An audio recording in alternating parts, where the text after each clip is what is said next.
Hello everyone, in this video I'm going to be talking more about Rome and previously I made a video on Rome and the fact that it still exists behind the scenes and also openly, but in a different way openly. But behind the scenes, still the old Roman Empire. It still exists, okay?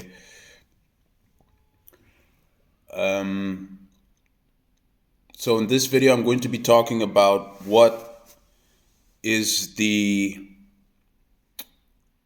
power structure in Rome like, okay?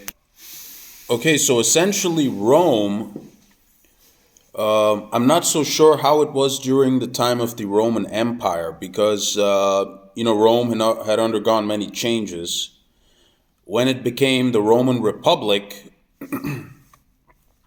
it was different, okay? You had the era of the Caesars, and Tiberius, and also Julius Caesar, Tiberius, Tacticus, or Tacitus, as it is pronounced according to some people. Then you had Scipio Africanus. So see, this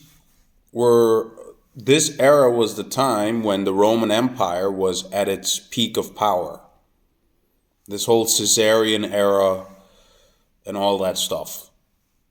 Now, during this time, there was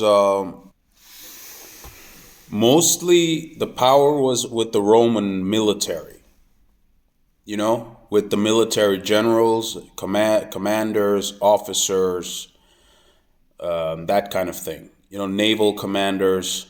So during this era of Rome, it wasn't a system where the one who had the most money was in power. It was the one who was having a good status in the Roman legions and the Roman navy, okay? Because it was a civilization with very big focus on the military and army and navy, okay? So most of the leadership came from the army and the navy in the Roman Republic. Okay, it didn't come from someone who had the most money or a celebrity. The influence was mostly done. The influence and popularity usually was the officers and that. So that was the main power structure of Rome in this time. Okay. Another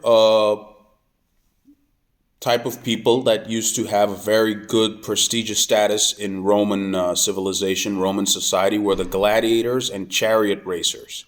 Anyone involved in the Roman sport, as they would call them. Like gladiators, chariot racers.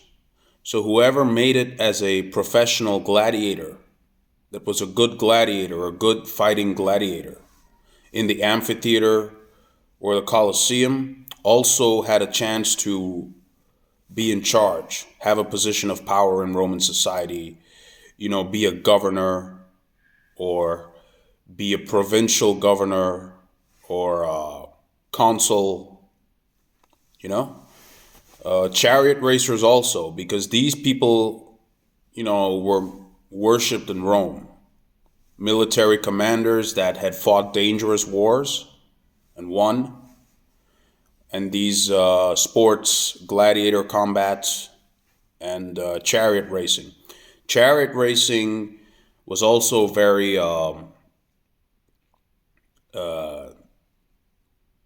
honorable profession, athletic thing. So if you were a chariot racer and you won chariot races in the hippodrome, a hippodrome is where chariot races happen, you would also gain a very big position in Roman society, also get paid immensely, become immensely rich as an athlete.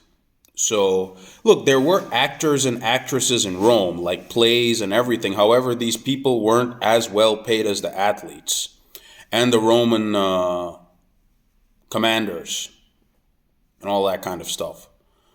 So, that's how the power structure in Rome was. So, most of the leadership in Rome came from either the military and navy, as in the ground legions, or the navy, or it had come from the gladiators or the chariot racers.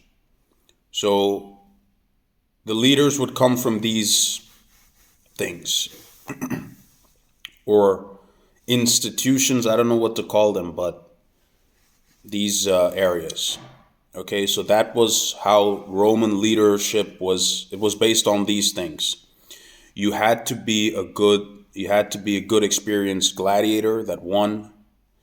Had to be a good chariot racer, or you had to have respect in the Roman military or navy. So from these entities,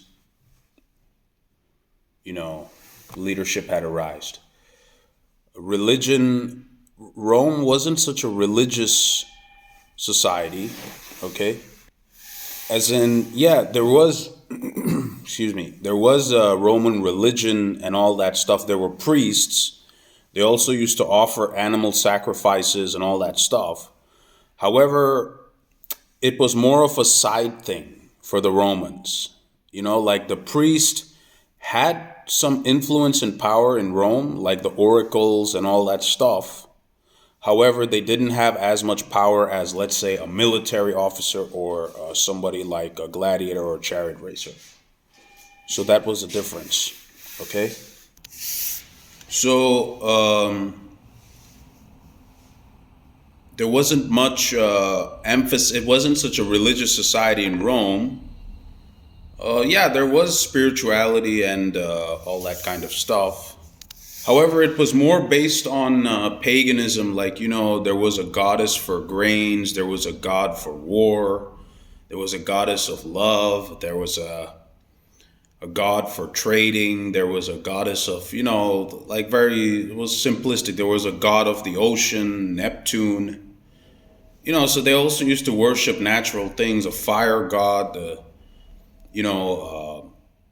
sun god, Sol Invictus, all that kind of stuff. Sometimes, gods would take the form of a human, like a human form in a body, and be among the Romans also.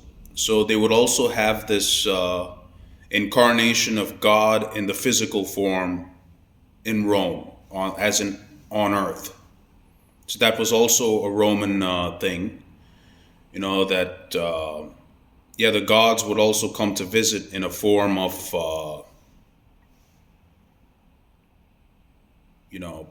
a person, an individual.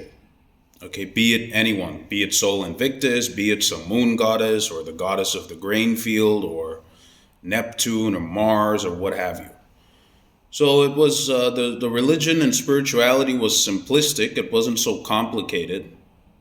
And yeah, but like I said, like Roman rule, those who had leadership in Rome, who held a position of power, usually came not from the priest of the temples or someone who had the most money or an actor or an actress. The power and leadership was for the most part, 99% of the time, went to people that had proven themselves in the battlefield or were good commanding officers or were good gladiators and chariot racers or good naval commanders.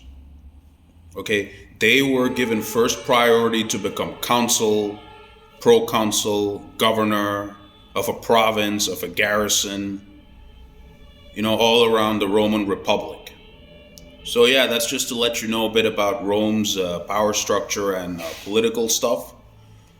That's all I have in this video. I'll leave some links in the description box below and make more videos on Rome in the future.